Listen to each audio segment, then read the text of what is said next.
प्रभु यीशु के सामर्थ्य नाम में आप सबको जय मसीह की, प्रेज द लॉर्ड। आइए आज के सुंदर दिन के लिए हम पिता का धन्यवाद करते हुए अपना ध्यान हम प्रभु के वचन की ओर लेकर जाएं। मेरे साथ प्रभु के वचन को निकालिएगा। यशायाह नबी की किताब, उसका अध्याय 6 वचन 3। यहाँ इस प्रकार से लिखा है, वे एक दूसरे से पुकार पुकार कर कह रहे थे, सेनाओं का यहोवा पवित्र पवित्र पवित्र है, सारी पृथ्वी उसके तेज से भरपूर है। Praise the Lord, hallelujah. प्रभु के लोगों, आप लोगों ने अपने जीवन में घटना को देखा होगा।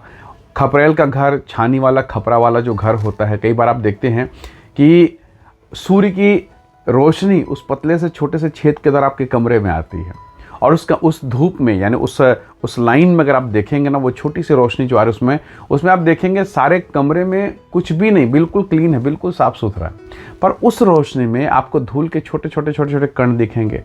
कभी आप वहीं पर बैठे बैठे आप अपने ही कपड़े को झड़ा दें, झाड़ू को तो नहीं, कपड़े को झड़ा दीजिए, किसी सामग्री को झड़ा दें, आप देखेंगे धूल के कण उसमें तेजी से और दिखते हैं।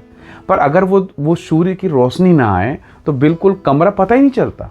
यानी सोचिए, आप सुबह से लेकर झाड़ू, कचरा, झाड़ा पोछा सब कुछ कर रहे हैं और आपको कुछ भी दिखाई नहीं दे रहा है, कुछ भी नहीं, नथिंग, कुछ भी दिखाई नहीं दे रहा है। पर जैसे ही वो सूर्य की रोशनी आती है, आपको स्पष्ट दिखाई देती है। आपकी हर एक गतिविधि, हर एक एक्टिविटीज, एवरीथिंग सब दिखाई दे रहा है। क्यों? अगर वो सूर्य ना हो तो क्यों नहीं दिख रहा है? परमेश्वर के लोगों, यशायाह नबी की किताब में आप देखेंगे, यशायाह नबी के आंखों को प्रभु ने खोला और अब वो देख रहा है कि स्वर्गदूत, करूब ये कह रहे हैं कि वो पुकार वो यहोवा पवित्र पवित्र पवित्र है। परमेश्वर के लोगों, जैसे जैसे आप परमेश्वर के निकटता में आते हैं, आपको एहसास होगा आपके जीवन के बारे में, आपके आत्मिक जीवन के बारे में कि आप सही नहीं हैं, आपके जीवन में कुछ गड़बड़ियाँ हैं, और पवित्र आत्मा उसे उभारता है। परमेश्वर और दिखाता है, परमेश्वर और अनुग्रह देता है कि हम अपने जीवन की गलतियों को देखें। ये इसलिए हो रहा है, वास्तव में परमेश्वर आपको डोमिनेट कर नहीं रहा है, परमेश्वर आपको नीचा नहीं दिखा रहा है, पवित्र आत्मा आपको हतोत्साहित नहीं करना है, आपको निराश नहीं कर रहा। वास्तव में वो इसलिए है ताकि आप उत्साहित होकर परमेश्वर के और करीब में आ जाएं। हालेलुया। पतरस सारी रात मछली मारा, नथिंग, कुछ नहीं मिला, उदास, निराश, और अब घर में जा रहा है, क्लोजिंग है, घर जाना है, जाल को धो रहा है। और इसी समय प्रभु यीशु मसीह के साथ उसकी बातचीत होती है। यीशु उसके नाव पर आते हैं और प्रभु ने कहा कि अब दाहिने की तरफ जाल मार, चलो गहराई में चलते हैं। और जब जाल मारा, लिखा है इतनी मछलियाँ। फाइनल को देखिए, पतरस ने कहा, प्रभु जी मैं पापी मनुष्य हूँ। वो ये बोल सकता था ना, प्रभु थैंक यू, आप आए, अच्छा लगा प्रभु जी, कल और आइएगा ना, और परसों भी आएंगे, फिर मिलके मछली पकड़ेंगे और मिलके बेचेंगे, पार्टनरशिप कर लेंगे। उसने ये नहीं कहा। मनुष्य की प्रवृत्ति यही होनी चाहिए, एक बिजनेसमैन उसको ये कहना चाहिए। पर उसने कहा नहीं, मैं पापी मनुष्य हूँ, मैं पापी मनुष्य हूँ, प्रभु जी मुझ पापी पर दया कर, मुझ पापी को क्षमा कर, मुझे अपने राज्य में ले ले। Hallelujah, praise the Lord. परमेश्वर के लोगों, प्रभु की उपस्थिति, पवित्र आत्मा की उपस्थिति तोड़ देती है।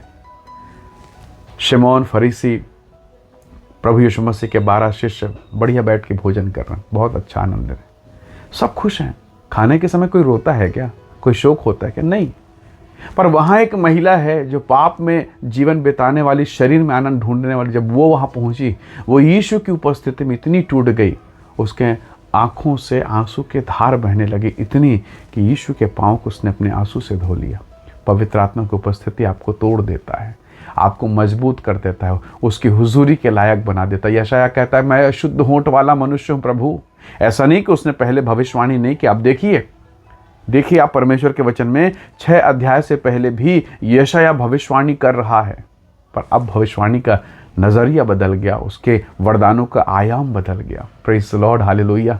अब उसकी ज़िंदगी बदल गई। वो पहले भी भविष्यवाणी कर रहा, पर अब कहता है कि प्रभु मैं अशुद्ध होंठ वाला मनुष्य हूँ। और अब परमेश्वर के वचन में लिखा है, वेदी की आग उसके होंठ पर लगाई गई, उसने कहा अब तू शुद्ध हो गया है।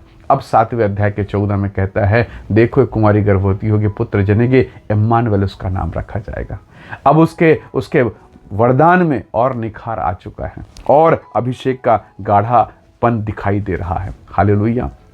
प्रभु के लोगों, परमेश्वर चाहता है मैं और आप उस अनुग्रह को पाएं। पर यह कब होगा? जैसे सूर्य की रोशनी आती है और वो धूल के कणों को दिखाता है, वैसे ही पवित्र आत्मा के लिए अपने हृदय के दरवाजे को खोलें और कहें, प्रभु जी मैं आपका स्वागत करता हूँ कि आप मेरे हृदय में आएँ और मेरे उन गुप्त बातों को खोलें, उन बातों को बता दें प्रभु जी, ताकि मैं पश्चाताप करूं, मन फिराऊं और आपके निकटता में पहुंचता चला जाऊं। हालेलुया। प्रभु आपकी सहायता करे, परमेश्वर मेरी सहायता करे। आइए दुआ करें। सर्वशक्तिमान परमेश्वर, तेरी निकटता में, तेरी भरपूरी में, तेरी उपस्थिति में आने में सहायता कर प्रभु। उन तमाम बातों को आप हमारे जीवन में प्रकट करें प्रभु जो आपको पसंद नहीं है पिता। हम आपकी धार्मिकता में, आपकी पवित्रता में बढ़ते जाएं और ये सब आपके अनुग्रह के द्वारा हो रहा है, इसके लिए धन्यवाद पिता। जितने भाई बहन इस वीडियो संदेश को देखते हैं, प्रत्येक को ब्लेस करें, आशीष दें और परमेश्वर की कृपा उनके जीवन में प्रकट होने पाए प्रभु। धन्यवाद सारी आशीषों के लिए प्रभु यीशु के सामर्थी नाम से मांगते हैं, आमीन आमीन। प्रभु आप सबको आशीष दे। Praise the Lord. जय मसीह।